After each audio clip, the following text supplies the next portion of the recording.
I talk about doing good. I talk about changing the world. I talk about all these things I want to do, but like, what the fuck am I actually doing? You are riding 2,000 miles from Mexico to Canada. Why? I want my kids to see my dad wasn't a cyclist, but yet he rode his bike across the country to raise $1 million and give it all away along the journey. If he could do that, what can I do? And at one point, Brad, a 14-year-old boy came up to me. He's like, my mom's in prison. I never met my dad. And my sister's been adopted, so I can't talk to her until we're both 18, assuming I can find her again. And I was just like, dude, are you kidding me? I will choose this hill. I will choose this pain. I will choose this suffering every single day if it means having an impact on a boy that's 14 that saw some hope when we just spent time with him. Every single person's like, you're not going to ride that far every day. $1 million, you're not going to do that. And for 13 days in a row, we will cover on average 150 miles a day until we get to Canada on June 8th. CEO of GoBundance, 900 member entrepreneur mastermind with a collective net worth of pushing like $6 billion. Chief of staff and portfolio lead for DRO Investments. You're the host of the Matt King Show. And you are getting ready for a 2,000-mile bike ride where you are hand delivering $1 million to small towns across America. Matt King, welcome to Beyond a Million. Yeah, thanks so much, Brad. It's an honor to be here with you.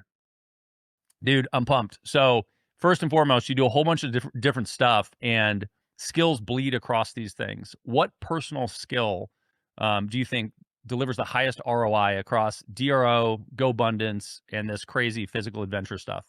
It's just resourcefulness, man. Like I'm just one of the most resourceful people that I've ever met. If you look at the bike ride, I hired a coach to help me train for cycling because I'm not a cyclist. He's training for the Olympics. If you look at DRO Investments, I've surrounded myself with some of the most sophisticated family office investors across the country. It's just, for me, it's not about having to have all the answers. It's about knowing the right people and just being incredibly resourceful to find the right who that can help me navigate whatever pops up. I love that. So you are sitting as the chief of staff for a family office. You run this massive mastermind that represents billions of dollars. How do you balance those things with the training for a 2,000-mile bike ride? Yeah, you don't. You just find a way to do it all. So what's interesting, Brad, is I think a lot of us spend so much time and energy talking about balance, but balance, I believe, is not something that you can truly quantify or measure until you look backwards. So I actually believe that our life is supposed to be lived out of balance in the season that we're in. But when I'm on my deathbed, can I look backward and say I lived a life of balance? I'm in a season right now where it is heavy work, heavy training, heavy family, which means there is not much sleep. And that's a choice I'm making consciously because of the season of life I'm in. And so many people ask, like, how do you balance? How do you balance? I'm like, I don't try to balance. I understand that balance is something that I will look at over the 50-year course of my professional career or over the 70, 80, 90-year period that I'm on this face of the earth. But in this moment, I don't really care about balance. Like, I don't want balance. I don't need balance. I don't crave balance. I think actually balance for me is a sign that I'm not doing enough. I'm not challenging the status quo. I'm not pushing enough. And, for the training, I mean, what I would say is the one thing I am not willing to compromise is time with my family. I've got a 7-year-old daughter, a 5-year-old son, a 1-year-old daughter, and they're only going to be 7, 5, and 1 once. And so I'm not willing to sacrifice time with them. And I told that to my coach on the front end. I'm like, you can put as many hours in the bike as you possibly want during the week. Do not touch my weekends. Like, I don't want to do long rides on the weekends. And anybody that's doing marathon training, ultra training, any endurance type thing, their weekends are stacked with training.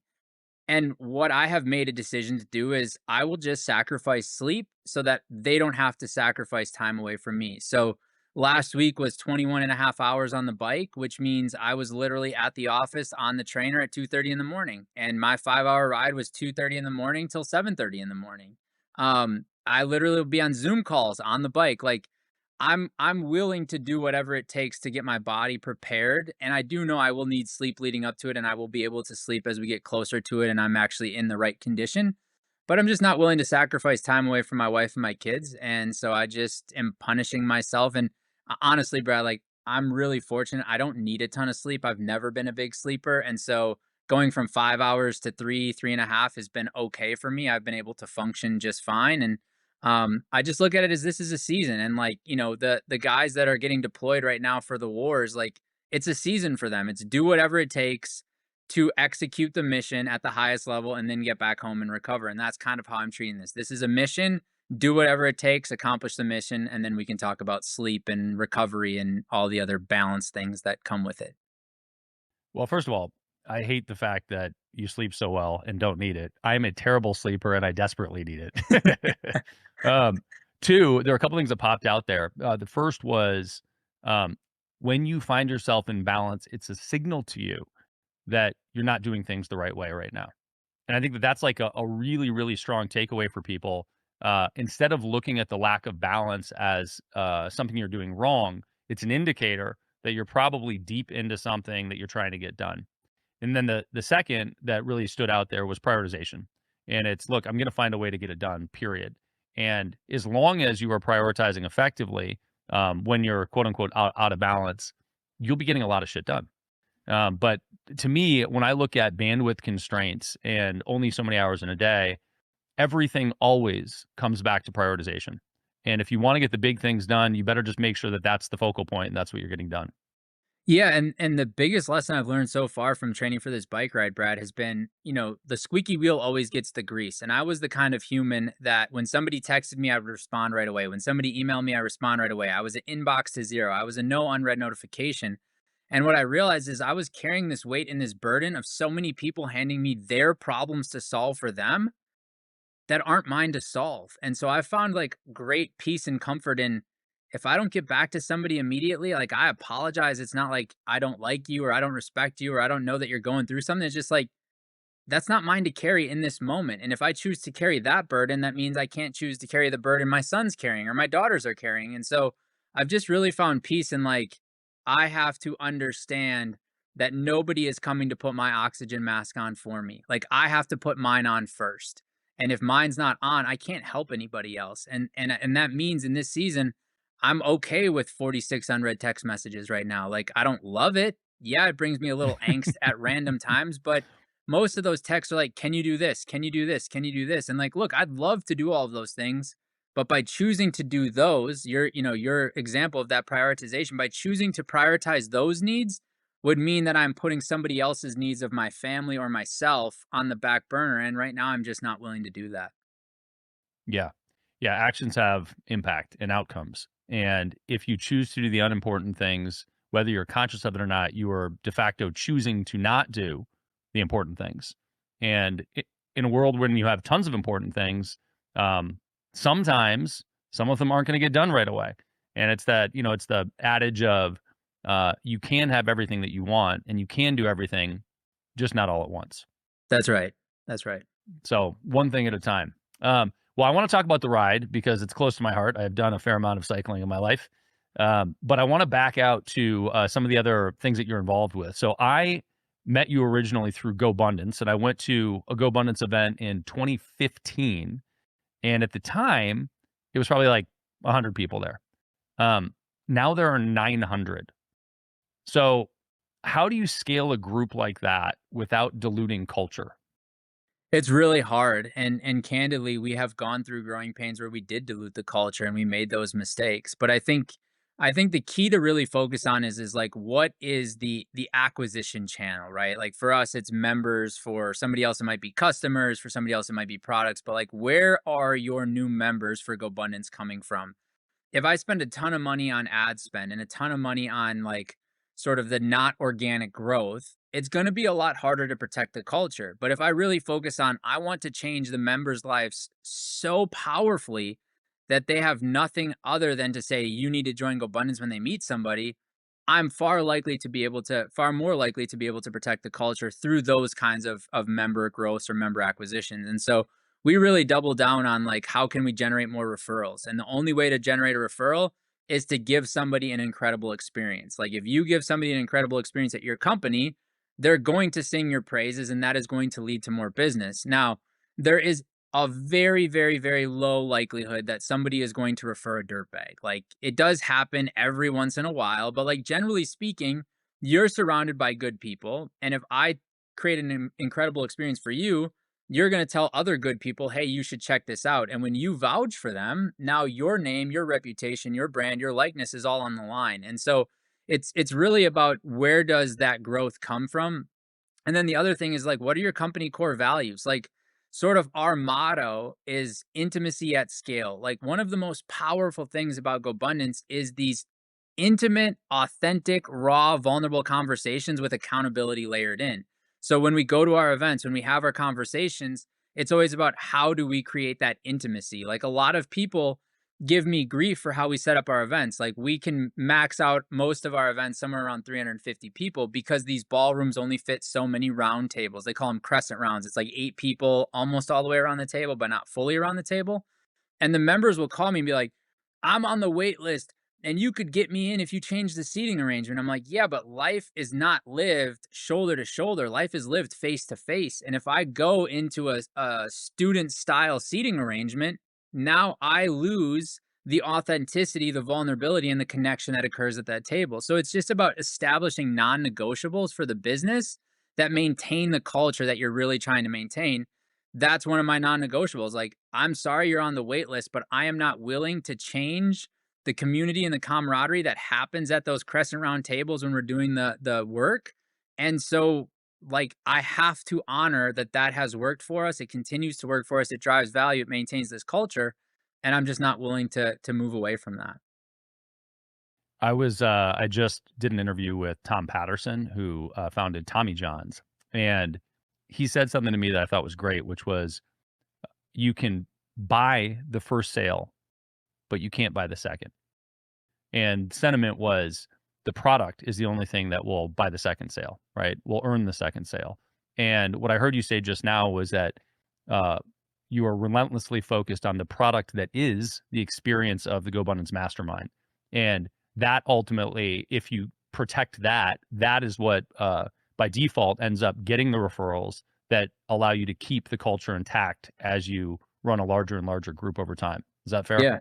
Yeah, I mean, the number one metric we're tracking is attrition. Like, how can we drive attrition so low? And, like, that's the number one thing I'm focused on, because it's a sign that we're delivering value. It's a sign that people are gaining the value that they came looking for, and if, if our retention was at 10%, it's a miserable business model. Like, you're just constantly churning through people, right? So it's like, how can we drive attrition so low and then trust that the referrals will take care of themselves after?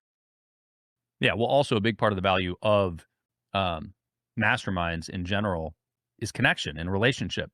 And it's unrealistic to think that you're going to be able to drive those deep in a month, a quarter, a year. So the renewal on that stuff is actually where the most value comes from for the member, period. That's right. That's right. All right, so let me back out on GoBundance and talk about kind of what it is and how it's unique. So, at least from what I remember, there were kind of 6 pillars or a handful of pillars for the group, and then you have this idea of a one sheet that stuck with me in my mind over time. Can you break that down so that people know what that is and how it works? Yeah, so I think what makes us really unique is, the word GoBundance actually came from moving toward abundance. Like, and an abundant life, I think for me means having abundance in all gardens of life. It's not just about wealth. It's not just about health. It's not just about relationships. It's about you can have it all, and you can have it all at the same time if you are actually intentional about how you are living your life. And so we focus on business, we focus on a contribution, we focus on bucket list adventures, refueling that spirit, we focus on relationships, we focus on health. And I think that's what really makes us unique. A lot of masterminds that exist are very business oriented or they're very health oriented. And there's a beautiful place for those. But at the same time, I think that we as humans want to have it all and we should have it all. And so let's have a conversation on all of it. And really, our core, let's call it a technology, is the one sheet. And it's essentially a baseball card for your life that David, Pat, Tim created to put all of your metrics in all of the gardens of your life on one piece of paper. So if I picked up Brad's one sheet, I would have a sense of what's your income? What are your expenses? What's your health? What do you want to do on your bucket list? What are your top 3 goals in each of the gardens of your life?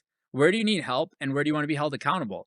And like I could pick up that sheet and we could immediately have a very intentional, very deep conversation where I would have awareness around where you are, awareness around where you're going, and awareness around where you need help. Then I can serve you as a board of directors for your life and asking the questions, making the suggestions, and then in turn holding you accountable. And so, what that baseball card or that one sheet really does is it gives all of your stats, all of your metrics, also where you're trying to go. And then it identifies where you already know you have a blind spot in accountability. Maybe you've been wanting to write that book for 3 years, but you haven't done it. Maybe you've been wanting to rekindle that friendship for 5 years, but you haven't done it. And what I have found is the hardest thing for us as humans to do is stay true to our word, but it's also the most important thing to do. So why not layer in some accountability? So when I say, Brad, I want to get healthier, I don't just look in the mirror and go, I want to get healthier, but like, dang, those chicken wings smell good. And it is the Super Bowl. I'll start tomorrow, right? I have that accountability with you when you're at my house and it is the Super Bowl. You're like, dude, you're going to eat the chicken wings. There's a good salad right there. I thought you wanted to get healthier. Do you just want to talk about it or do you want to be about it? Right. And so it's all about having that level of accountability that we can layer into what we say we want to do in our lives because life gets busy. There's distractions everywhere, and it is very easy to fall off. But if we have accountability from people we know, like, trust, and respect, it's far easier to stay on the rails because now we're not going back on our word. We're going back on our word to somebody else, and that for some reason carries way more weight than our word to just ourselves. Yeah, no question about it. What of those pillars and of those areas of life, which one do you think new members typically have the biggest issue with? Contribution. It's contribution, man. I think if you look at most people, they will say that they're like genuine. They contribute, they help others, they tip well, they do whatever. But if you really look at the numbers, like what percentage of your income are you actually giving? What percentage of your time are you actually giving? Most people are very weak in that garden. And it's not because they don't want to give. It's because they don't know how to give or they don't know where to give. And for some reason, that is just heavy for us. Like, where do I spend my time? Where do I spend my energy? Where do I send my funds? How do I do it in the most tax efficient way? How do I do it to a cause that I trust and a cause that resonates with me? And so we really try to help people with sort of a giving statement for their life. Like, what does your family, what does your name, what does it stand for in terms of genuine contribution? Like, what do you want to stand for? What do you want to stand against? What do you want to show up for? And for some reason, contribution is always the weakest pillar for members. That doesn't surprise me, though. I would think that health would be up there too. I think that like I don't know. I suppose it depends on the group, but contribution is one that I think there a lot of lip service is given to it, and it's tougher to automate, or it's not the first thing on the list for people to automate and put into a system. Um, but I see a lot of fat entrepreneurs too. So There are, and I mean, I think, maybe we don't see it as often because we are so forward facing with the age defying health pillar that somebody, that is out of shape looks at it and goes like, "Bah, I can't join those people. Like, I'm gonna go eat my double cheeseburger, right?" But there are obviously health is always a thing, and it's a beautiful thing in life because we're always working on our health. Like, it is so easy to gain weight and go backward, and yet so hard to maintain and go in the right direction. So it's always front and top of mind for people. But genuinely speaking, like most of the members that are in GoBundance or are joining GoBundance are either on the health journey or have already gone on the health journey and have themselves to a pretty good, pretty manageable place. so you have had the opportunity to review a tremendous amount of net worth statements. What surprising commonalities are there, and what differences are there between somebody that's at 5 million net worth versus 50 versus 500 million? I think the biggest difference I see is a lot of people chase net worth and don't pay attention to cash flow. Like net Mm. worth is like, excuse my language, but that's the dick measuring contest. And they're like, wow, dude, you're worth $50 million, but yet you're telling me you don't know how you're going to pay the mortgage this month? Like, sell some of your assets. Like, this doesn't make any sense, right? This doesn't add up. And what I see as I go, let's call it higher on the food chain. I mean, that might sound condescending, but it's not. Like, as I go higher on the food chain, when I see different net worth statements, the people that have 100, a 200, a $500 million net worth are just much more intentional with the decisions they make around their capital. They're not chasing the shiny pennies. They're not chasing the new Bitcoin fad. They have an investment thesis. They follow the investment thesis, and then they track the investments they make and hold them accountable to generating the returns they said they were going to do. They're very, very intentional with what they're doing with their money and where they're spending their time and their energy as it relates to their finances. But the thing that just blows me away more than anything is how many people are chasing net worth, and the most crazy part about it is like net worth can't buy you a pizza.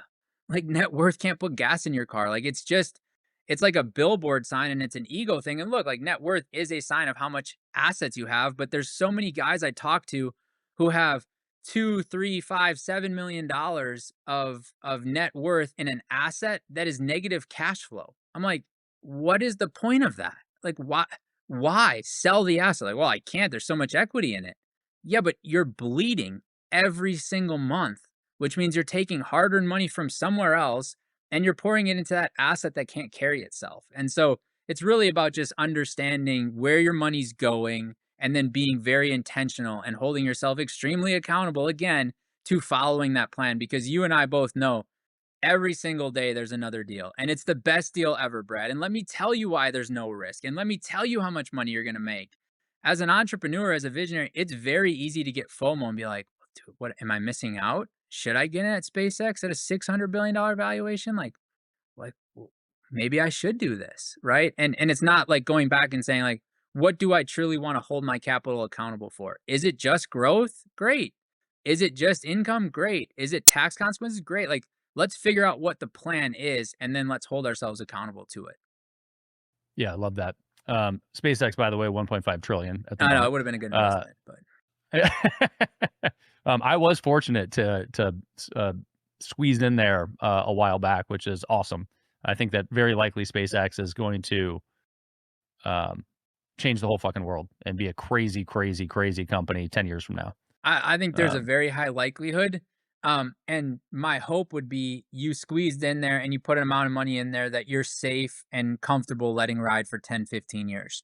There are people that put money into a SpaceX deal that can't afford to not have that cash in their account and are telling you how great it is, but how badly they need the money. And there's no way to get that money unless they sell their shares on a secondary market or take some crazy discount.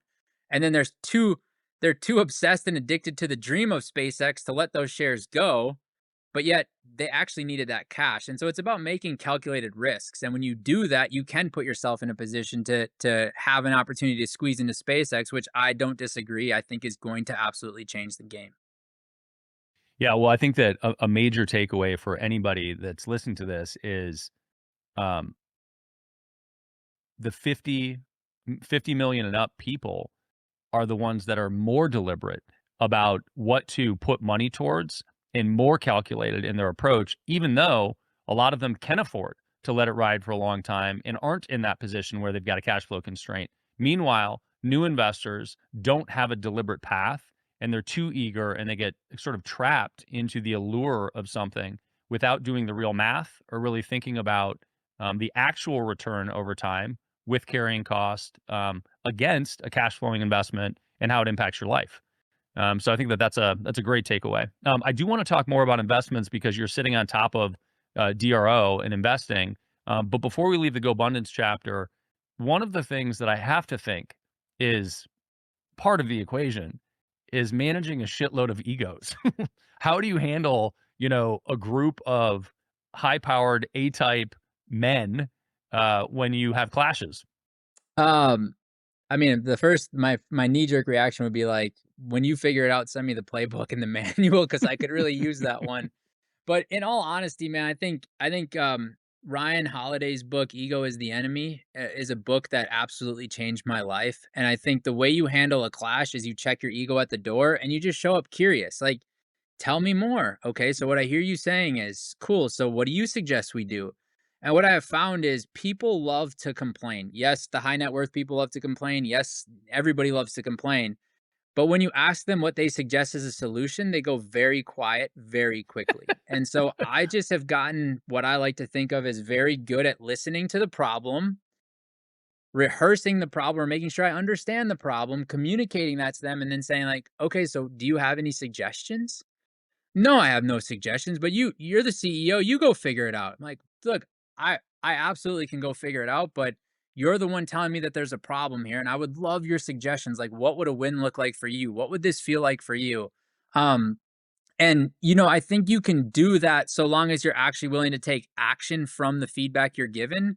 GoBundance is member led and member driven. It always has been, and under my guidance, it always will be. And so when a member makes a suggestion, it's just not like, cool, throw it in the someday, maybe later, never bucket. It's like, hey, that's a good suggestion. Let us look at this. And then it's circling back to that person that suggested and said, hey, that's a great idea. We just don't have the bandwidth. We don't have the capital. We don't have the resources to do that in 2026. I'm going to put this in the Q1 27 queue and I'll circle back with you in 27.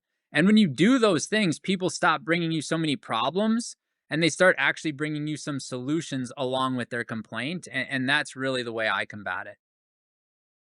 Love that. Uh, okay. Alongside the mastermind, you steer strategy for a private family office. Um, how do you think about the strategy of a family office investing versus something like a private equity firm or an individual? What's the strategic difference? I think it's just access to capital, right? Like the bigger the check you can write, the more you can negotiate the terms of a deal. And I had the incredible privilege 2 years ago to go spend time with a family office that actually owns a Major League Baseball team.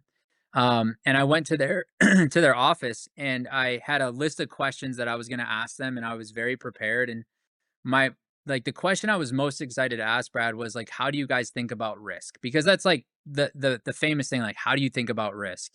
And so we went back and forth, and then finally I had the opportunity. I was like, so walk me through how you think about risk. Now, the CEO of that family office, probably a 60-year-old guy, came out of Deloitte, like all of the degrees, all of the credentials, all of the experience. And here I am, a college dropout, asking this question. And he kind of rocked back in his chair and started laughing at me. And I thought to myself, I think this is the time when they call security and walk me out. But he looked at me and he said, we don't take risks. And like my initial thought was like, yeah, okay. But my reaction was like, interesting, tell me more. And he said, risk is a lack of knowledge or a lack of controls. We don't take risk with our capital. We either deeply, deeply, deeply understand what we're investing in, or we have a path to control in whatever we are doing. And I was like, oh my gosh, my mind is absolutely blown. And so when you think about, family offices, when you think about private equity firms, when you think about like billionaires making investments, that's really what they're doing. Most of the time, they are either investing in themselves and what they know, or they're investing in something with a path to control, knowing that their team or their processes or their connections can save if it ever goes wrong. And I think a lot of people making investments look at risk as like, okay, geopolitical risks, the price of oil, interest rates. Like, yes, all of those are risks, but all of those are outside of our control. But what is in our control is how well do we know what we're investing in, the people, the product, the investment, the opportunity, like how well do we know it? And then do we have a path to control? And for a lot of people writing smaller checks, the path to control is going to be a harder lever to pull. So then you have to spend way more time, way more energy on deeply, deeply, deeply understanding what is the value creation plan? Who is the operator? What's their track record? What's their background? And understanding that, I think, can help a lot of people avoid making mistakes in investing. Somebody told me a long time ago that if you can't show me the economics of your deal on a single spreadsheet, one page, then it's too complicated for me to invest in. Yeah. I'm And like, if you can't write it on a napkin, it's too complicated. Like, yep, I really like that. I also, I've talked about this quite a few times, but um, the way that you de-risk a lot of things that somebody would perceive risky uh, can be de-risked through tremendous experience or tremendous understanding. And uh, you can really make a huge dent in that by those two things. So I think the research makes a big difference. To that end, when you're looking at, you mentioned the operator of a given investment opportunity, company, portfolio, real estate deal, what are the traits that you look for in an operator? the number one most important trait for me is like, are they a good human? Like, how do they treat the wait staff when we go to coffee to talk about the deal? How do they treat the valet guy at the restaurant? How do they treat their assistant? How do they treat their wife? Like, I like to watch people in the wild is what I call it. Like I'll walk with them towards their car. Is their car an absolute disaster or is their car neat and tidy? And people will be like, "Well, what does that matter when you're making an investment?" I'm like, "Well, if you go to somebody who's going to run a deal, let's call it real estate deal, and their car is a disaster, how could you possibly think that the financials won't be a disaster too, or that their inbox isn't a disaster too, right? So like I like to look at a person in the wild. And then the other thing is like I like to try to find humble people. Like we don't have all of the answers as humans. That's like one of the beautiful things about life. And maybe at some point with AI, we will have access to all the answers, but I want somebody to look me in the eye and say, you know what, that's a really good question. I don't have the answer to yet. Let me get back to you. And so many of these people pitching deals are such good salesmen and such good bullshitters. Even if they don't have the answer, they find a way to spin it and give you an answer. And if you just accept that, you enter into a very dangerous place because consciously or subconsciously, they're like, okay, he bought the bullshit. Now, what more bullshit can we feed him if we don't have the answers? So you make the investment with a guy who didn't have the answer, but kind of covered over that or lied over that or worked around it. Now, all of a sudden, you ask him at Q1, hey, what's going on with the financials? He doesn't have the answer. He's like, I can't show Brad any weakness. Hey, financials are in really good health. Our CFO is just in Japan right now, family trip. We'll get back to you next month. And in his mind, he's like, please, Brad, don't ping me. Please, Brad, don't ping me. Please, Brad, don't ping me. Right. And most humans don't then follow up. They just take whatever bullshit they're fed and assume it to be true. So it's just really finding like humble people that are good human beings that are willing to say, hey, I made a mistake. Hey, I was wrong. Hey, I don't know. Let me get back to you and find that answer. I don't want to invest with somebody that has all the answers. I don't want to invest with somebody that's only won and never lost. Cause like that's just not reality. That's not life. Can you give me an example of a deal that you walked away from and what the decision-making criteria was that caused you to do that? Maybe as it pertains to a founder? Man, there's so many of them. One of the things that I like to try to do is be a slow to a yes. So like some of the most sophisticated offices that I've had the privilege of being around are very, very slow to a yes. And you'll ask them like, well, wait, being a slow to a yes means you're gonna miss great opportunities. And they're like, nah, like that's not how this works. I'm like, oh, okay, like interesting, right? And so we try to be really like slow to a yes. And what that has often done for us is it has allowed us to see like a lot more about the human and a lot more about the deal as it goes forward. I was sent a deal a couple of months ago from somebody who said like, "Hey, I've got the most amazing commercial real estate deal. It's going to be incredible. It's got this amazing depreciation, amazing long-term tenant. You know, I need an answer by the end of today." And it was like 4:30, right? I'm like, "Okay, cool." I'm chasing my kids around the house, and so I just responded and said, hey man, would love to look at it when I get the kids down. I could get back to you today. Please send me all the information. And he's like, okay, what information, what other information do you need? I'm like, everything that you can provide me. And he responded and was like literally, fuck you. If you were serious about this deal, you would tell me specifically everything you need. And oh, by the way, make sure you tell people the only reason you're worth multiple millions of dollars is because you work for David Osborne. I was like, cool, that is true. And I will never do another deal with you ever, ever again. We never done one with him, thankfully. But it was like, that's just such an easy block. And the question, Brad, was so simple. Send me all the data. If it was that good of a deal and it was that urgent and you really needed an answer, you would be like, great, data room's in your inbox. Let me know when the kids are asleep. Happy to jump on the phone with you at any hour that it serves you. Thank you so much for looking at this. Like, it's just stuff like that where you just ask some questions and you get to see a human's true colors. Yeah, I love that. Well, I think that a really good takeaway for a brand new investor or any investor at any stage is you should know that you have the right, the authority to ask any questions you have for somebody that you're giving money to. Period. Full stop. You are allowed to ask for all documentation. You are allowed to ask for a meeting. You are allowed to drill into the details. You're allowed to question how they operate, all of it. And if they are unwilling to give you the information, you're not missing out on a deal. You are saving yourself a headache. Yeah, I mean, one time, Brad, I asked the guy for a spreadsheet. He's like, "Why do you need the spreadsheet? Here's the PDF." I'm like, "No, could you just send me the spreadsheet? I like to look at the formulas. I like to see how everything's calculating. Like, can you send me the spreadsheet?" He was very resistant to sending me the spreadsheet. Finally, he sends me the spreadsheet, and I go in to see how he was calculating the annual revenue.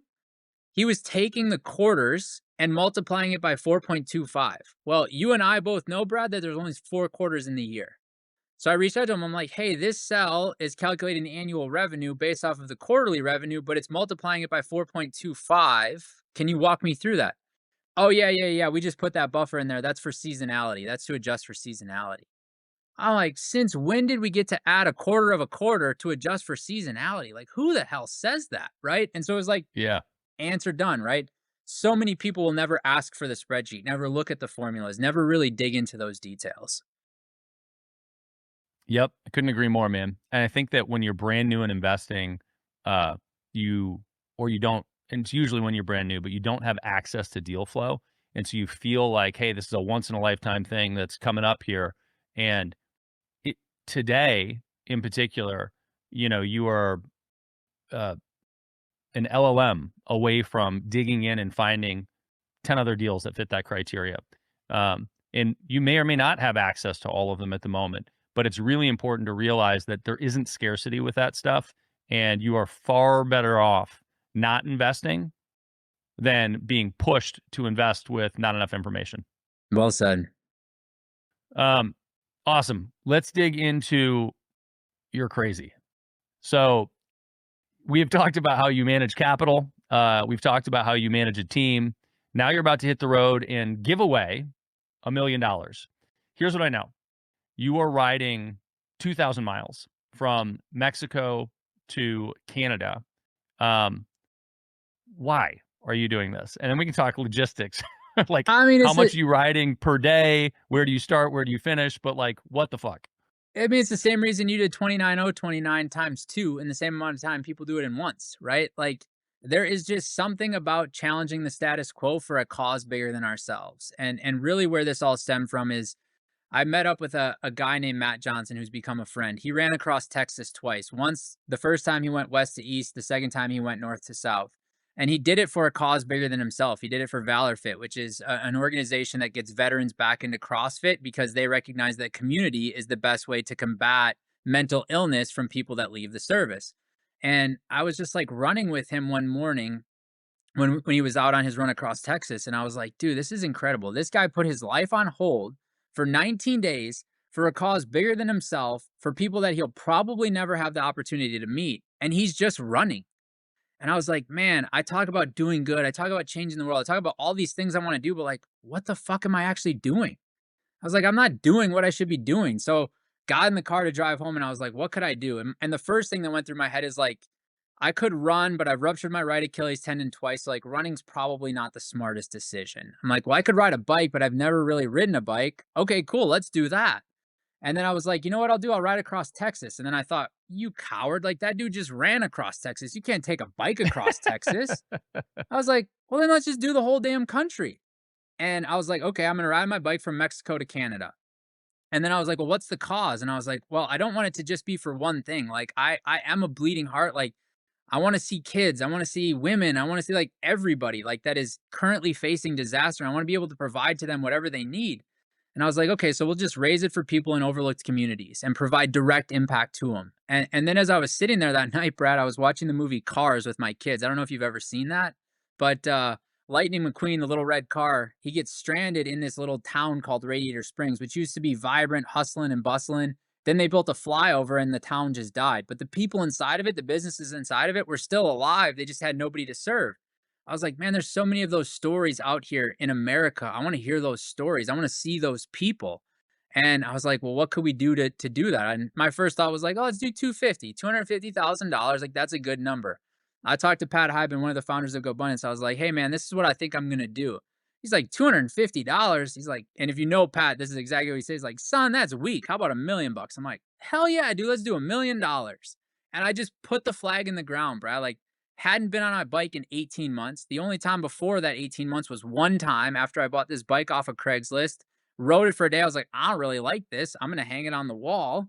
And I just put the flag in the ground and said, who do I need to become in order to achieve this? And started finding the right people, finding the crew chief, finding the coach, finding the PR team, finding the people that could help us, engaging with the members of GoBundance, engaging with people outside of the community of GoBundance and saying like, this is what I'm doing and this is why I'm doing it. And not a single person has told me that is a great idea. You're going to crush it. Every single person's like, you're not going to ride that far every day. I've done a lot of cycling, 150 miles a day for 13 days. You're never going to be able to do that. $1 million, you're not going to do that. How are you going to do all this? Why did you pick May? It's going to be really hot. Oh, did you know that tornado season follows your route? I was like, dude, who cares? Like, you just got to go do it. You just got to chase it. You just got to go after it. And so May 27th, we leave the Mexico Texas border. And for 13 days in a row, we will cover on average 150 miles a day until we get to Canada on June 8th. So I can answer the question of who cares, and that will be you at some point in the near Oh, future. dude, I already care. I already care.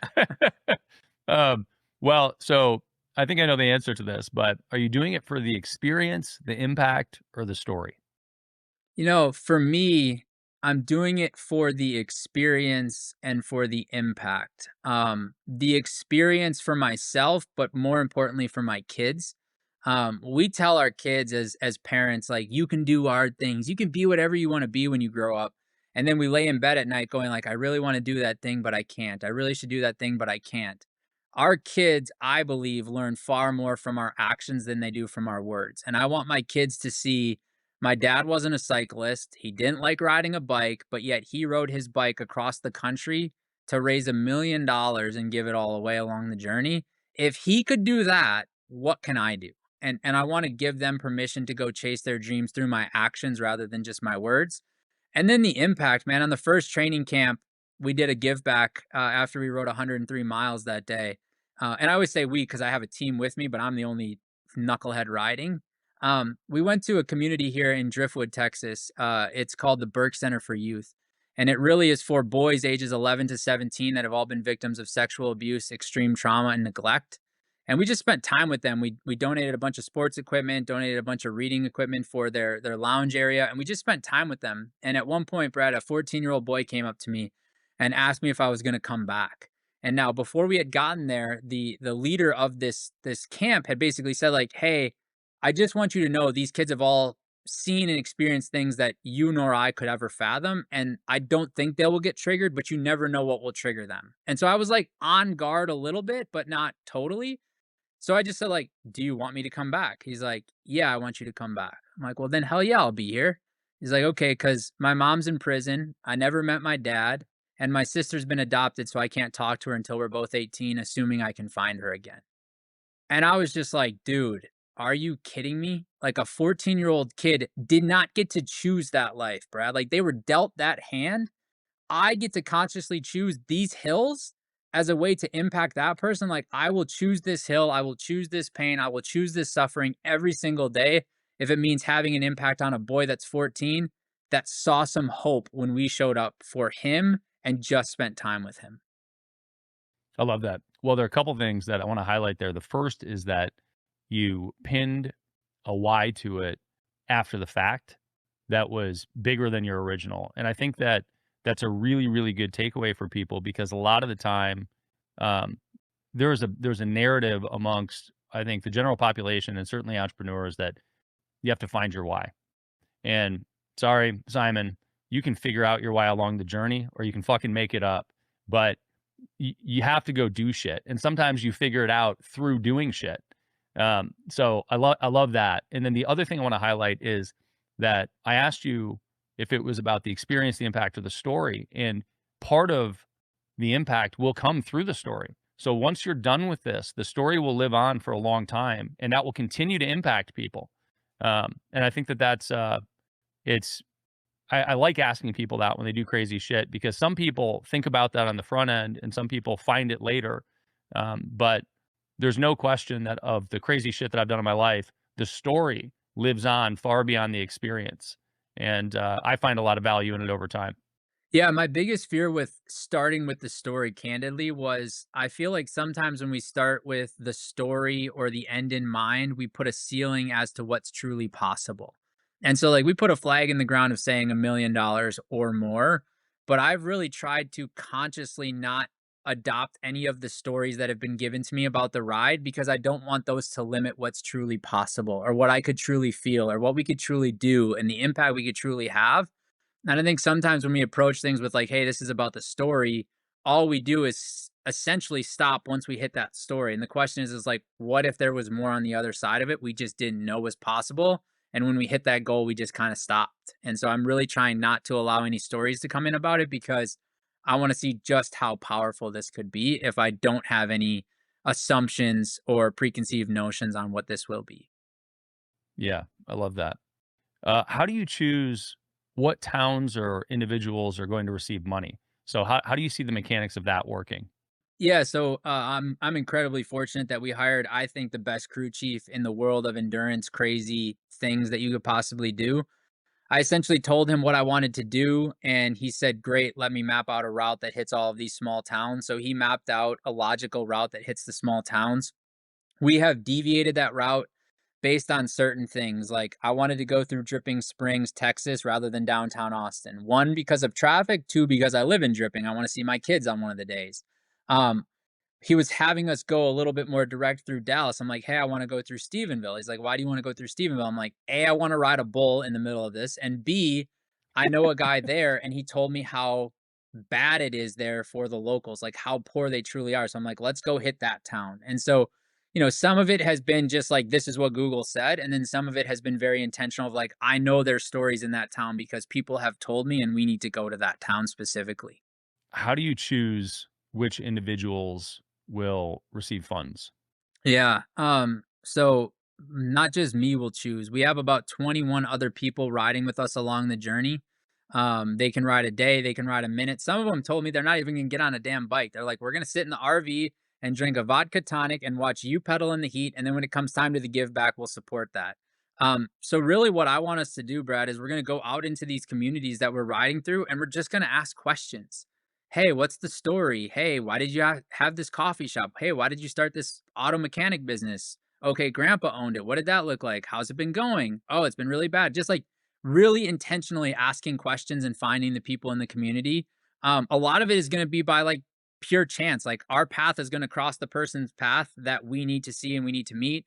Call it God, call it the universe, call it dumb luck. I don't know what label I will give it yet, but I think a lot of these stories are just going to cross our path as we go. And it's already happened. Like the route was designed. We were going through Stephenville, Texas, and all of a sudden last week I got a call from a guy saying, "Are you still riding through there?" And I was like, "Absolutely." Why? He's like, "I've got a story for you. A mom and a son were sleeping. 18-year-old was drunk, lost control of her vehicle, drove through their car, killed the mom, killed the 7-year-old son, left the dad and other siblings with a ton of debt from a funeral and no house to live in." I was like, "We will be there on May 29th. Like, can't wait to do whatever we can to help them." And so, it's really just about finding like the organic stories, like myself and the GoBundance members and the other people riding with us on the journey. Feet on the pavement, going out into these small towns, asking questions awkwardly, asking like the weird deep questions, and just looking for the story and looking to see the human for who they are, where they're at, and recognize like how can we show up for them in this moment. Beyond the donations, what narrative do you hope that the viewers will take away Mhm. from the experience? I hope that the viewers look at the life that they're living and saying, I live a very busy life, but that doesn't mean I can't take 5 minutes to pause and ask a person at the coffee shop, truly, how are they? Or that doesn't mean I don't have time at the grocery store to say, like, good morning. Or I can't tell you how many times I drive past people and wave in my damn neighborhood and they don't fricking wave back. Like, do you know how hard it is to wave? Like, it's so freaking easy. And so my hope is that people watching this go like, I would have never thought there were people in my own backyard that I could have that big of an impact on with just a hello or with just a hug or with just a cup of coffee or just a good morning. And my hope is that people go, I just want to slow down just a little bit and see people. Because at the end of the day, like I truly think humans have three core needs. We want to be seen, we want to be loved, and we want to be heard. So like, can we just all pause and see people and hear them and show them a little bit of love? And whether that's supporting on the ride or not, I don't care. I just want people to go back into their communities and be like, "Hey, good morning, Brad. How are you?" Like, "No, no, really, Brad, how are you? How is life? What can I do to help you?" Like, hey, I just want to tell you, like, I am incredibly inspired that you did 29,029 times two because I did it times two, but I did two different events and I can't imagine doing 29,000 more feet on either one of those things. Like, Dude, that was inspirational, and that was a long time ago, and I have not forgotten that. Like, how hard is that? It's not that That's hard. awesome, man. I appreciate that. I love that. That's what you want from other people. That's what you want them to get out of this. Yeah. When you cross the Canadian border, what feeling do you want to be left with? Well, my plan is the bike will cross the Canadian border. I hope I'm done at the border. I don't wanna go to Canada. I wanna be done there. You know, all I really want is my team, my family, and I to kinda look backward towards Mexico and go, "Holy shit, if I would have told you 12 months ago this is what you were gonna do and the amount of impact you were gonna have, would you have believed it?" And then I wanna look at my kids, I wanna look at my wife and say, like, "I can't possibly imagine what else we can do." I just want to really bask in the gratitude of the people around me, the people that have supported me through this journey at that finish line, and I'm sure there's gonna be a bunch of wisdoms and lessons that come a day, 2, 10, 15 days later. But in that moment, I just really wanna sit with the gratitude of, like, I cannot believe we pulled this off. So all of this, you've got scaling companies, cycling from country to country. All of this runs functionally on your personal operating system. Mhm. Uh, what does your personal scorecard look like every Sunday night? How do you stay on track personally, and what do you track? Yeah, it looks like, if you watch the NFL, the offensive play caller, the defensive play caller have a play calling sheet. And there was a moment in my life where I felt incredibly overwhelmed, and I was watching the Packers game, and I was like, "How the hell do they know what play to call? Like, there's so many different plays in their playbook. How do they know?" So I just Googled it. It's like, oh, they all have play calling sheets. First and long runs, first and long passes, second and short passes, second and short runs. And I was like, holy shit. So that literally is this is the scenario. These are the plays we can run in this scenario. I'm like, well, what if I just built that for my life? And so I literally have a play calling sheet for my life that on Sunday nights I update. These are the businesses, said differently, the scenarios, and these are the plays I'm calling this week. And then I just print it off, I keep it in front of me, and I look at it. And it's amazing what happens when you actually just look at something every single day, how much stuff actually gets done because it's top of mind and it's in front of you. And on there is all of the businesses I'm overseeing, all of the plays that are getting called inside of those businesses on each given week. And then I have a whole right column for everything personal, all of the things I want to do personally. Sometimes it's like call grandma. Sometimes it's like call mom. Sometimes it's like set up the 401k for the children or whatever it is, right? Like the personal stuff is about whatever I need to move the needle on that week. But that's my sort of Sunday plan. Like I go through my play calling sheet, I update it, I print it off, and I carry it with me everywhere I go. That's awesome. I'd love to see that, man. I can send you a template Um, so that you can link it. I'll link a template to anybody listening that wants to steal it and use it and make it their own. that'd be dope. We'll definitely put that in the show notes. Okay, you're beating the shit out of your body right now. And I can tell you from experience, I don't know if you know this, but I rode a bicycle from Los Angeles to Boston I did not. years ago. Yep. And we were riding 111 miles a day on average. Um, 150 is going to fuck you up. Well, let me put it this way. I'm really glad that I didn't talk to you before I committed to this because you probably would have talked me down. Yeah, it's a lot, dude. It's a lot. I might have talked you down on daily miles, but I certainly wouldn't have talked you down on the experience. I No, think you it'll be wouldn't an have. Yeah. unbelievable experience Yeah. for you. Yeah. What are your non-negotiable recovery habits right now? And how does that change with training? What were they before training? What are they now with training? Um, the only thing I'm doing different with the training is a lot more stretching, and like sort of flexibility stuff. I wasn't ever really a good stretcher. Like nobody wants to go to the gym and stretch. It's not really like the cool thing to do. I'm doing a lot of stretching right now, and I've never been that kind of a person. But the non-negotiables for me are sauna, cold plunge, and red light therapy. And I'm very, very, very addicted to all three of those. I don't know if the red light panel does what they say the red light panel does, but even if it doesn't, like I like sitting in front of that red light panel. I feel better. I think it's working. I think it's helping. The sauna and the cold plunge have been absolute game changers for me. The sauna to get rid of the toxins in the body. There's no better feeling than sweating, even if it's just sitting in a 211-degree sauna, like whatever it is, like sweating is just good. And then doing the cold plunge mentally and physically, I love the benefits. Like, I don't care how many times you do it, it never gets easy. It never gets fun. But you do understand that on the other side of this pain for 3 minutes approximately, there is this like euphoric type feeling like, holy cow, I just sat in water that was 41 degrees for 3 minutes And then I think from an inflammation perspective, which is what I'm most concerned about with the ride, I think the cold plunge definitely has benefits. Yeah, the cold plunge, I mean, red light too. Red light and cold plunge don't have the data behind them that saunas do, but I certainly feel the same way about the cold plunge. Also, 41 is a fucking cold plunge, man. Get after it. It is. I like it cold. I'm like, if I'm gonna hurt, I really wanna it's like the same with the 150. Like, if I'm gonna be in pain, like, let's really find the pain. Let's really do it. What's a ritual that you have with your family that listeners can adopt to empower their kids?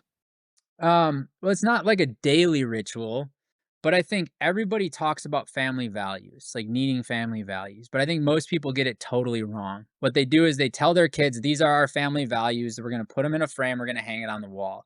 Or they say, hey, kids, what are our family values? And they find a way to manipulate and lead the conversation to their own core personal beliefs and their own personal values. When my daughter was a little over 2, one night before bed, after reading to her, I was just like, hey, Rylan, what do kings do? Now, like, she could barely really even speak, but it was like, she could mumble and I could understand. And we had this little language. And she literally looked at me and she's like, we're brave. I was like, okay, what else? She's like, we win. I'm like, okay, tell me more. She's like, we're kind. I'm like, great. Like, literally, I took her values that she just said from like her intuition or her subconscious or from watching how I lived, my wife lived, how we showed up every day. And she articulated them to me. And I've like communicated those to her consistently as she's grown up. Now, as a 7-year-old, when my 5-year-old son gets scared of something, she'll grab him by the hand and say, kings are brave. Like, kings are Mm. brave. Like, she's leading that value every single day, and I think what the listener can instill is, like, ask your kids what their values are, but don't say, like, "What are your core values?" Because that feels, like, incredibly heavy, right? Like, "Hey, Brad, what do Weimerts do? Like, what do they do?" And then just shut up, see what they say, and then ask another question, and then another question, and I think that's been one of the coolest, like, rituals I have with the kids, and, each of the kids is answered differently. Bodie, my 5-year-old's like, "We have fun." Like, "Okay, cool." He's like, "We play Power Rangers." I'm like, "Okay, cool. Like, that's just a season of life. That's gonna fade, but, like, what else?" And you just keep asking and it shows up. That's cool. What are you paying attention to right now? What books, podcasts, people? Who are you following? What are you listening to? Man, I love Matthew McConaughey like I've loved him for, like, I've just always been obsessed with him. Really the guy that I'm studying right now is one that probably most people won't know about. His name is Mike Egan. He's a bilateral amputee that actually lives in San Antonio. This last weekend was the BPN Bear Performance Nutrition Last Man Standing race. Every hour on the hour, you run 4.2 miles. If you're not back in the corral at the top of the hour, you're out of the race. This man did it in a wheelchair on a ranch, made it 27 hours, and only had to stop because the rain got so bad that the wheels of his wheelchairs got caked with mud where he couldn't move the wheelchair anymore. Now, most people would quit there, Brad. He jumped out of the wheelchair and proceeded to drag his wheelchair one pull at a time until he could no longer go. And so, like, I have been obsessed this week on listening to his story, listening to the demons he's battled, watching how he shows up, watching how he works out. Like, that dude, not only is an American hero, stepped on an IED, now doesn't have legs. That guy showed up at a race for runners on a ranch, knowing that the conditions would ultimately test him and did it anyways. And then when they did test him, he didn't quit. He got out of the wheelchair and just kept going. I mean, at one point, Brad, he couldn't pull the chair anymore, so he started just crawling on his hands one at a time, like after 27 hours straight of putting in work and effort. And like those are the kind of people I'm studying right now. What advice do you have for new entrepreneurs starting out? Fail. Like, don't be afraid of the failure. So many new entrepreneurs say, like, I don't want to do it because I'm gonna fail. I'm afraid to do it because I'm gonna fail. Like, let me tell you something. You're an entrepreneur. You are going to fail. Get used to it, enjoy it, embrace it, and do it as quickly as you possibly can. Because on the other side of failure is the knowledge and the awareness you need to move in the direction ultimately you and your business need to go. Awesome, man. Where can people find out more about you? Where can they follow the ride as it unfolds? Yeah, backtheride.com, just BACK theride.com. You can find out about me, about GoBundance, about the ride. We'll have daily content, daily YouTube videos that drop showing the good, the bad, the ugly. really appreciate you having me on the show. Really enjoyed the conversation and look forward to catching up again soon. Absolutely, man. Matt King, get after it, dude. Looking forward to watching it and following along. Thanks, man.